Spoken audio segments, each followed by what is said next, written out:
मधु दोपहर के समय अपने बच्चों को लेकर स्कूल से आती है तो देखती है कि पूरा घर आग की तरह तप रहा होता है और वो अपनी सास शकुंतला जो कि टीवी देख रही होती है उसे बड़े प्यार से कहती है, माँ जी, आप ये क्या कर रहे हैं? विशाल हमारे लिए ही तो इतनी मेहनत करते हैं। जब घर में एसी लगा हुआ है तो आप चलाते क्यों नहीं हैं? मैं जानती हूँ कि मेरा बेटा हमारे लिए कितनी ज्यादा मेहनत करता है, तभी तो उसकी पाई पाई जोड़ने की कोशिश करती हूँ, लेकिन तू है कि मानती नहीं। मैंने बोला था कि बेटी का एडमिशन सरकारी स्कूल में करवा दो, लेकिन मेरी तो चलती ही नहीं। माँ जी, वैसे भी वो पढ़ाई में इतनी ज्यादा कमजोर है, सरकारी स्कूल में उसकी पढ़ाई पर ध्यान भी नहीं दिया जाता, तो उसकी पढ़ाई और ज्यादा खराब हो जाती, इसीलिए उसका स्कूल प्राइवेट रखा है हमने। बहू, तुझे जो भी कहना है कह ले, लेकिन मेरे जीते जी एसी तो बिल्कुल भी नहीं चलेगा। माना कि गर्मियां हैं तो क्या हो गया, अरे हमारे शरीर को गर्मियां सहने की भी आदत होनी चाहिए। तभी मधु की बेटी नेहा कहती है, माँ, मुझे बहुत ज्यादा गर्मी लग रही है, दादी को बोलो ना एसी चलने दे। वैसे भी सिर्फ हॉल के अंदर एसी लगा है और मुझे बहुत ज्यादा गर्मी लग रही है। आपकी एकलौती पोती है नेहा, और वो कितनी ज्यादा परेशान हो रही है। थोड़ी देर एसी में बैठने दीजिए, उसके बाद एसी बंद कर दूंगी, कसम से। अपनी पोती से प्यार तो मैं भी बहुत करती हूँ, लेकिन मुझे जिद और जरूरत में फर्क समझ में आता है। अरे कभी गांव में जाकर बच्चों को देखो, नंगे धूप में घूमते हैं, उन्हें कुछ नहीं होता, और तूने अपने बच्चों को नाजुक बनाया हुआ है। मैं चाहती हूँ कि मेरी पोती मेरे जैसी बने। हाँ, यानी कि आपके जैसी कंजूस। क्या बोला तूने? जरा दोबारा तो बोलना। कुछ नहीं माँ जी, मैंने कुछ नहीं बोला। चलो नेहा, तुम कमरे में चलकर ड्रेस बदल लो, तब तक मैं तुम्हारे लिए ठंडा ठंडा मैंगो शेक लेकर आती हूँ, ठीक है? आखिर शकुंतला अपनी जिद पूरी करवा ही लेती है और वो एसी नहीं चलने देती। मधु इन सब चीजों से बहुत ज्यादा परेशान होती है। शाम को जब विशाल घर आता है तो पूरे घर में बहुत ज्यादा गर्मी होती है।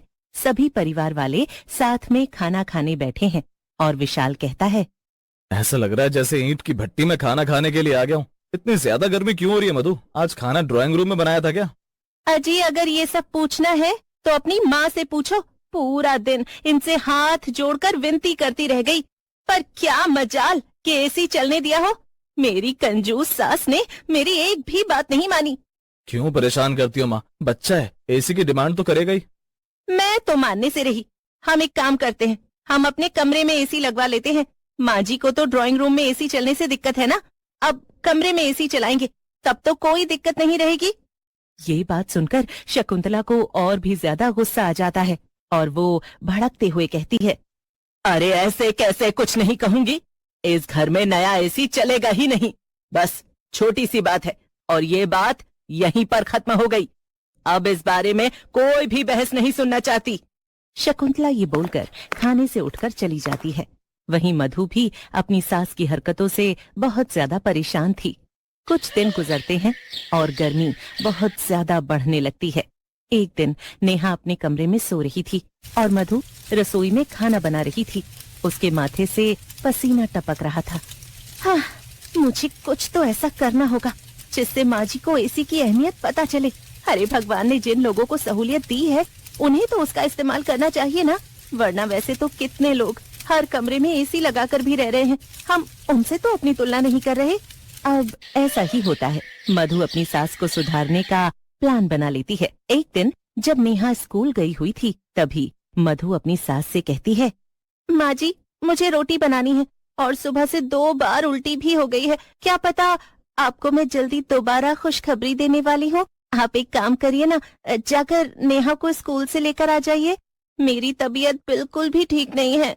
अगर ऐसी बात है तो तू रहने दे, मैं खुद ही जाकर नेहा बेटी को ले आती हूँ। हाँ, अगर रास्ते में तुझे चक्कर आ गए तो नेहा घबरा जाएगी, वैसे भी अभी छोटी है। शकुंतला कड़ी धूप में नेहा को लेने के लिए जाती है। दरअसल मधु शकुंतला को कोई जिम्मेदारी नहीं दिया करती थी, जिस वजह से शकुंतला बस घर में रहा करती और उसे बाहर की गर्मी का एहसास नहीं था। आज जब वो गर्मी में अपनी पोती नेहा को लेने जाती है तो जाते हुए ही उसकी हालत खराब हो जाती है। हे भगवान, कितनी गर्मी है।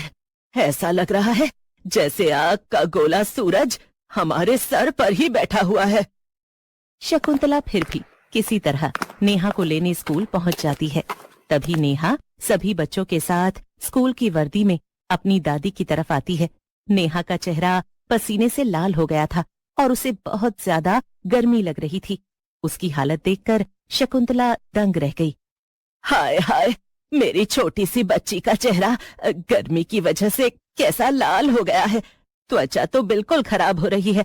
हाँ, बस घर जाते ही इसे थोड़ी देर एसी की हवा में बैठा दूंगी। अब ऐसा ही होता है। जैसे ही शकुंतला नेहा को लेकर घर आती है तभी मधु एसी का रिमोट छुपा देती है। शकुंतला घर आते ही मधु से कहती है, अरे मधु, एसी का रिमोट कहाँ है? देख, नेहा को कितनी ज्यादा गर्मी लग रही है। अभी के अभी एसी चला। और नेहा बेटा, आजा, थोड़ी देर एसी के नीचे बैठ जा। माँ जी, आपने ही तो बोला था कि गर्मी है और एसी नहीं चलेगा, इसीलिए मैंने एसी का रिमोट ही छुपा दिया ताकि हम बार बार डिमांड ही ना करें। वो सब तो ठीक है, लेकिन मेरी इकलौती पोती का चेहरा देख। अगर वो बीमार हो गई तो क्या करूंगी इस पैसे का, और क्या करूंगी इस एसी का जो इतना महंगा लाकर दीवार पर लटका हुआ है। नेहा ने भी अपनी दादी की बात सुनकर बड़ी मासूमियत से जवाब दिया, अरे दादी, आप इतनी चिंता क्यों कर रही हो मेरी? आपको तो पता है कि आप मुझे वैसे भी एसी नहीं चलाने देते। मुझे तो आदत हो गई है गर्मी में घर आने की। आप फिक्र मत करो, अभी माँ मुझे ठंडा पानी या मैंगो शेक देगी तो मैं ठीक हो जाऊंगी। नेहा की बात सुनकर शकुंतला का पत्थर दिल अब पिघल जाता है और वो अपनी बहू और पोती से माफी मांगते हुए कहती है, मुझे माफ कर दो, मेरी गलती थी। मुझे कभी भी तुम लोगों से इतनी कंजूसी से पेश नहीं आना चाहिए था। अगर विशाल कम पैसे कमाएगा तो हम कम में गुजारा कर लेंगे, लेकिन एसी भी आजकल की गर्मी के हिसाब से जरूरत की चीज है और हमें उसका इस्तेमाल करना चाहिए। हाँ, मधु, एसी चला ले। जब घर ठंडा हो जाए तो बंद कर देना। फिर जब विशाल आएगा तब इसे थोड़ी देर चला देना। मेरा बच्चा भी तो गर्मी में ऑफिस से घर आएगा